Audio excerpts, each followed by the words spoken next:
Assalamualaikum warahmatullahi wabarakatuh. Salam tani swadaya Indonesia. Hari ini saya akan sedikit membahas tentang pemupukan.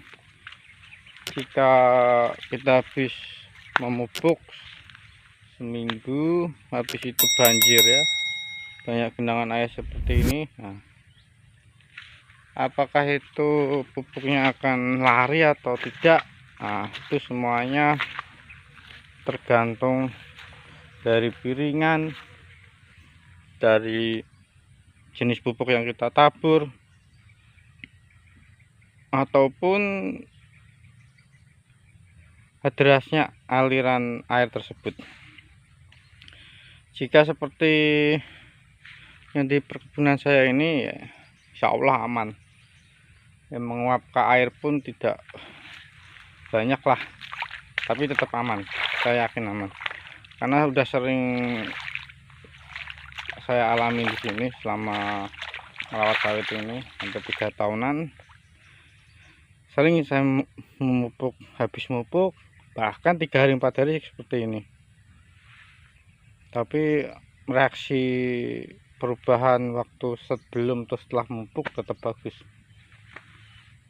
Nah, ini perkebunan saya di tanah mineral dengan keadaan datar, tapi emang air ya limpahan dari sungai gitulah ya. Nah, meluap, sungai meluap tetap sampai sini. Keadaannya seperti ini.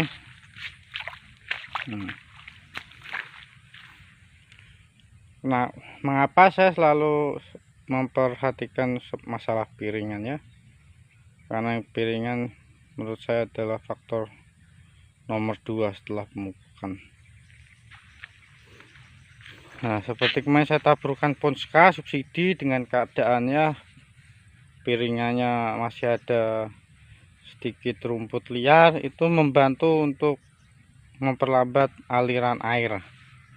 Jadi kita kemarin mupuk pun ya tidak ada gerusan tanah partikel-partikel yang di atas itu, tanah bagian atas itu tidak lari. Jadi walaupun airnya datang atau nanti airnya mulai surut, aman. Ini ya, ini aman. Seperti ini ya. Ini salah satu yang mau kita pruning ya. Jadi kalau masalah pruning juga, yang di usia 3 tahun tuh kayaknya kita belum bisa serentak pruning, karena pertumbuhannya kan tidak merata. Nah, jadi kemungkinan bisa serentaknya itu di bulan di usia 3,5 atau 4 tahun lah. Ini nanti bisa kita pruning yang udah mulai panen. Yang belum panen ya jangan kita pruning dulu ya. Nah, seperti itu. Ini kayaknya udah agak terlambat pruning.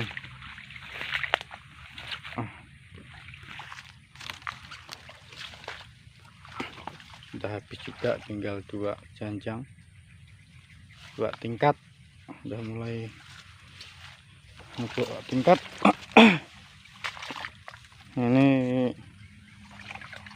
walaupun sedikit ada masalah ya, dia melambat, itunya kemunculan buahnya melambat. Ada beberapa buah banci ini, tidak tahu karena efek pemupukan yang tahun lalu telat atau gimana ya, tapi saya evaluasi masalah piringannya, karena piringannya tidak rata, tapi masih tahap aman lah. Nanti kita perbaiki piringan, kalau udah tinggi memang kita buat rata sebagus mungkin. Oke. Kembali ke masalah pemupukan ya. Pemupukan itu memang jangan khawatir lah, kalau seumpamanya 3 hari 4 hari habis itu hujan lebat gitu, tetap aman, karena pupuk itu kan kalau tidak ada air kan tidak bisa itu juga terurai. Kalau tidak ada air malah dia menguap. Nah, kalau ada air kan dia terurai seperti ini. Itu sedikit masukan dari saya, pengalaman yang saya lakukan di perkebunan saya yang pernah alami. Seperti itulah, sering saya memupuk habis itu hujan lebat, bahkan banjir lebih dalam seperti ini, di banjir-banjir seperti ini ya. Tapi kalau ya banjirnya udah 1 lutut selama 3 hari 4 hari ya nggak tahu lah, tetap bisa katakan 40% 30% tuh pupuknya pun ya pasti hilang. Karena kalau udah banjir selutut itu tidak mungkin aliran airnya tidak deras. Ya, faktor yang bisa agak sedikit mengurangi kan kita jaga piringan kita agar tidak terlalu gundul juga. Nah, seperti ini kan masih ada semak-semaknya, itu sangat-sangat membantu untuk memecah aliran air.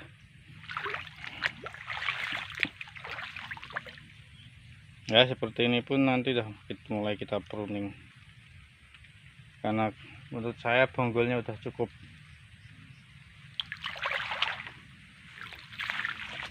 Memang kalau kita cepat-cepat pruning itu emang dia akan agak sedikit meninggi.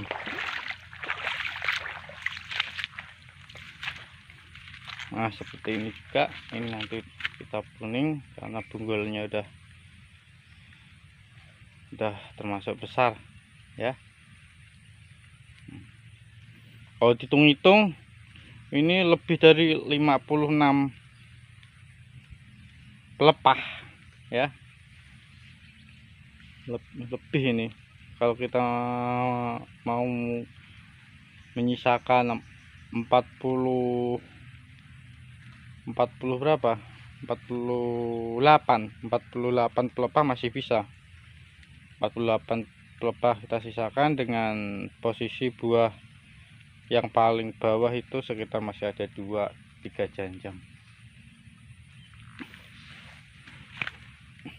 ya. Kalau umpamanya buahnya udah masih merata, paling bawah masih 8 keliling ya, usahakan masih di 66 pelepah yang masih harus kita jaga. Sisanya kita kikis atau kita kastrasi.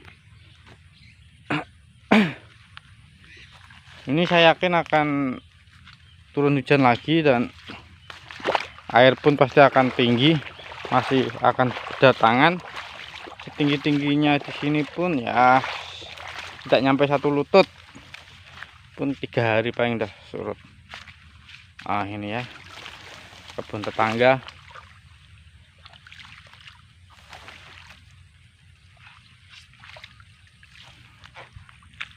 Jadi menurut saya kemarin waktu penerapan perkebunan saya waktu kemarau tepat, tidak saya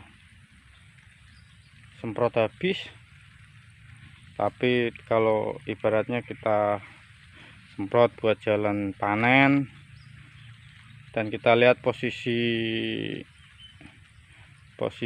piringan masih bisa buat kita taburkan pupuk sejenis NPK ya. Kalau pupuk tunggal pun seperti ini pun masih bisa kita taburkan dekat pangkalnya. 1 meter dekat pangkalnya kan lihatlah masih gundul juga.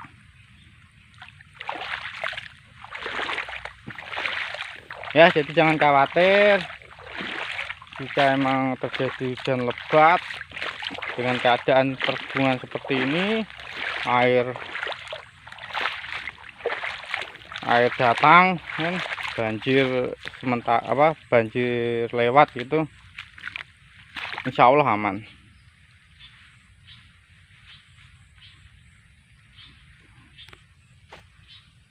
Apalagi kalau kita bisa membuat piringan yang cantik mungkin, tetap akan maksimal penyerapan pupuknya ya. Nah, seperti ini. Ini udah tanda-tanda kita pruning semua. Banyak yang harus kita pruning. Kemungkinan kena semua pruningnya nih, kecuali yang belum panen ya. Ya, saya sementara menargetkan pelepah yang harus terjaga 56. Nah, seperti inilah. Ini piringannya walaupun banjir kayak apa, tengok tidak banyak yang tidak tenggelam ya, ada beberapa yang tidak tenggelam. Dan alhasilnya pun batangnya super. Ini seperti umur 4 tahun, tidak bohong saya kira dulu ini seperti kelainan kaki gajah atau orang kan, cuma besar di batang tetapi buahnya tidak ada. Tapi lama kelamaan buahnya besar juga. Memang waktu awal itu buahnya kecil. Mantap ini. Ini tetap nanti akan kita pruning ya, tapi tidak banyak, punya satu keliling. Mantap ya. Jadi itulah, jadi emang kayak cuaca kayak gini susah ditebak. Nah, tapi saya sekarang menggunakan teknologi di HP perkiraan cuaca, jadi kita bisa melihat lah ramalan cuaca 3-4 hari ke depan, walaupun tidak semuanya itu terjadi di ramalan cuaca tersebut ya. Tapi itu menurut saya kita harus sedikit beradaptasi dengan teknologi, jadi kita bisa sedikit mengira-kan apa yang terjadi kalau kita mupuk dengan ramalan cuaca yang sudah tertera di HP. Ya, itulah salah satu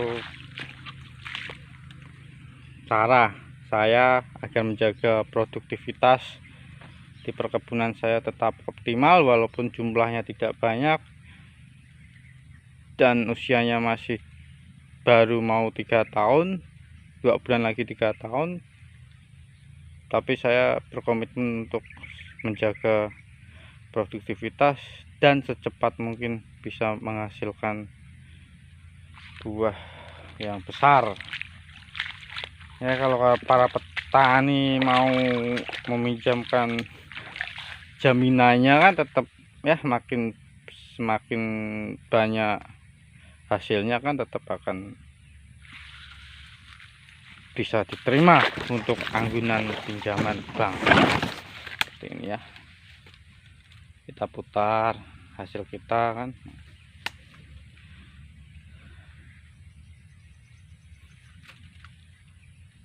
Mantap. Banjir seperti ini. Nanti kita pruning, kita sisakan 2 ini. Jos.